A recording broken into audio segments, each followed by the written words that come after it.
A common theme in modern fighting games is the comeback factor, powerful new mechanics that help players snatch victory from the jaws of defeat. And of course, NetherRealm games have the most brutal comeback mechanics of all. So today, let's discuss the most powerful attacks in every modern Mortal Kombat game. And since this video is most likely getting demonetized, here's a quick word from today's sponsor.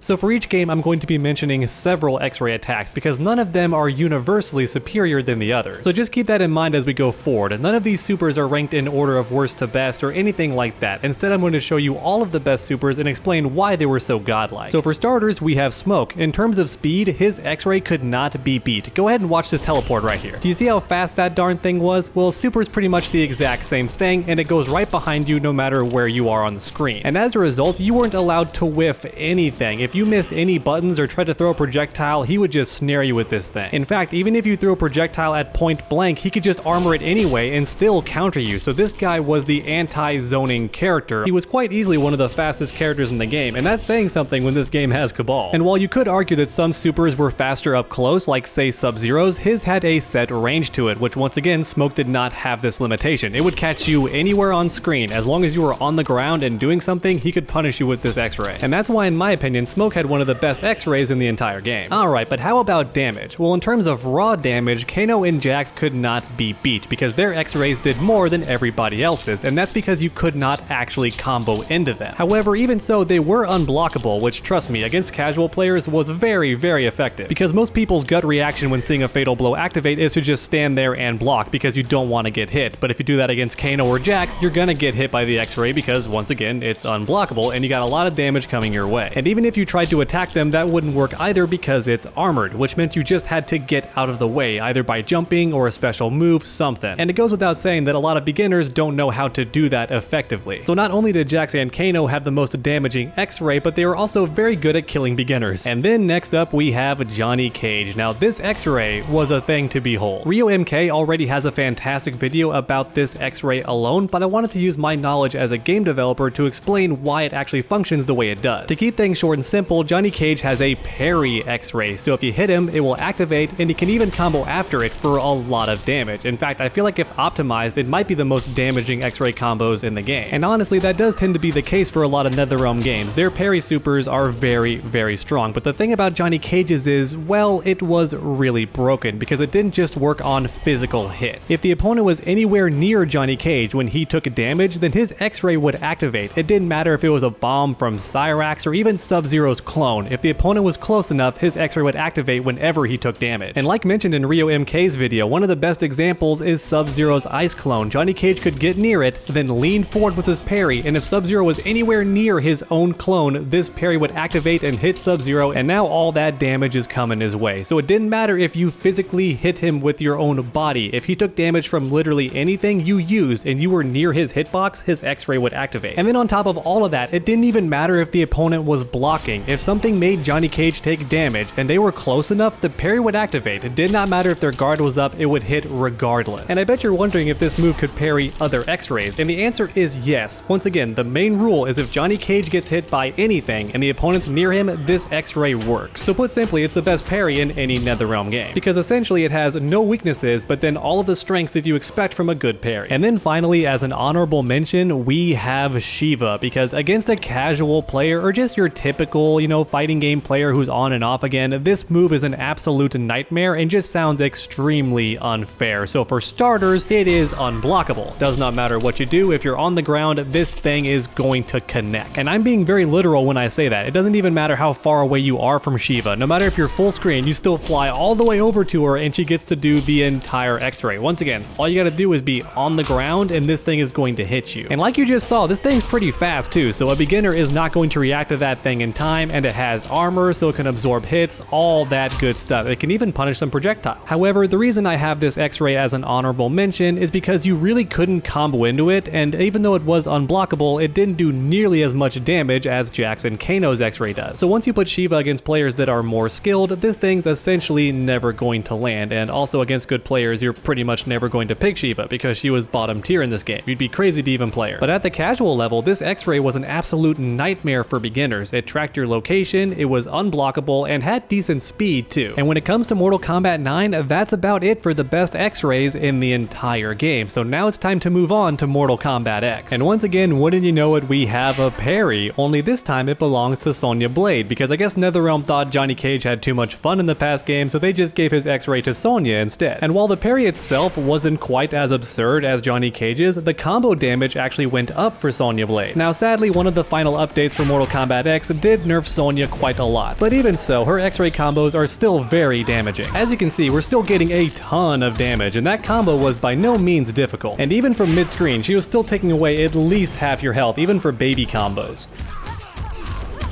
However, if you wanted really easy damage, then look no further than Ferritor, because what if I told you this character could do 50% damage with just 3 button presses? I bet your first thought is, oh well, you buff him a lot of times, like Kotal Khan and MK11, and then you land 2 hits into X-ray and just all this crazy damage. But no, you actually don't have to buff his damage at all. He gets 50% damage with just 2 hits into his X-ray. Once again, seeing is believing. If you don't believe me, you have to believe your eyes. Just check this out. Look at this easy damage. Boom, and there it is, 50% damage, just 2 touches, and then X-ray, and the opponent's already halfway dead. And just for fun, let's pretend that maybe I am buffed. What happens then? Keep in mind that this damage buff could be used to cancel and extend combos, so it's a really good damage buff. It's not just like Kotal Khan's totems where you leave yourself open. With Ferritor, you can easily combo into his damage buff and then keep things going. So once again, 3 buffs right in a row, and let's do the exact same thing and see how much damage we get. I wouldn't be shocked if it's actually minimal and we don't get a huge damage buff, but you know what? I think we will, because they're already past 50. Oh my god. So if you pulled this off, look how much damage you're doing. 65%. And that's why when it comes to raw damage, I think Ferritor has everybody else beat with his X-ray. And then for an honorable mention, we have Melina's X-ray, because just like Smoke's and Shiva's, it tracks the opponent's location and it hits overhead, so it's also a mix-up and very fast. So online, especially in this game that had a bad netcode, it was very tough to deal with. And as you can see, its damage is not lacking at all. So not only does it track the opponent's location and counter pretty much all forms of keep away, but it's also a mix-up, and of course you can also combo into it. And if you in fact did combo into this move, you got a pretty stupid amount of damage.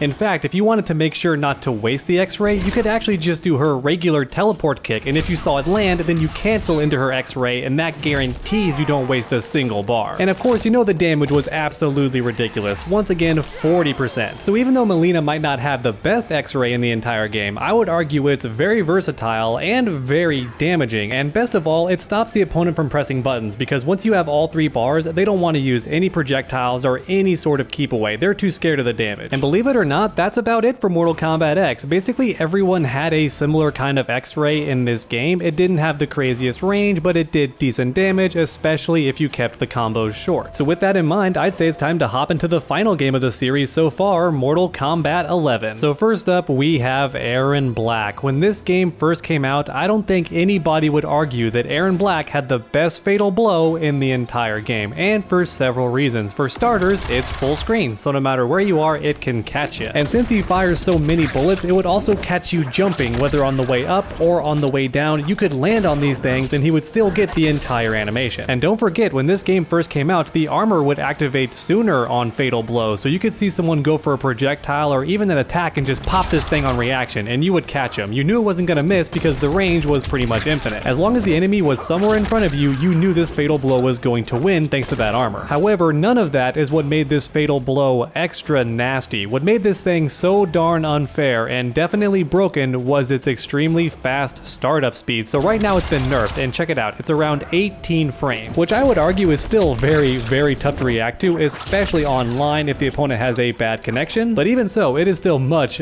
slower than it used to be. I think it was 10 or maybe even 8 frames on startup beforehand, which means it was literally unreactable. So essentially, Erron Black could just go for the fatal blow, and if you weren't already blocking, it would catch you because you didn't have the reaction time to duck or block to escape it. So once Erron Black had access to fatal blow, you just had to stop playing the game pretty much and hope that he came towards you and that you had the life lead, because otherwise he could just sit back and wait for you to do literally anything, just flinch, and then bam, he would catch you. So in terms of startup speed alone, Erron Black's fatal blow was absolutely busted. It was way too overpowered on top of everything else I already mentioned. So when the game first came out, Erron Black had by far the best fatal blow. And then right behind Erron Black, we had Jax. His fatal blow was also very broken, and I would say downright overpowered, because the range might not be full screen, but it still goes very far, and it starts up in 11 frames. So once again, completely unreactable. However, unlike Erron Black, this fatal blow did not hit high when the game first came out. It was actually a mid, so you could not even duck under this thing. You had to block, and once again, it's unreactable at 11 frames. And then to make things even more absurd, Jax is also fully heated up, which means all of his punches now do more damage, and he also gets access to several fatal blows, one of which is the infamous forward throw crushing blow. And as you can see, D'Vorah's already at death's door, and I only did 2 things. I did a fatal blow and I did a throw, and she's already almost dead. So once again, I think it's fair to say that Jax had one of the most broken fatal blows in the entire game. In fact, let me know in the comments section, who do you think had a more broken fatal blow, Jax or Erron Black? And then for the DLC characters, we have Joker. His fatal blow is also very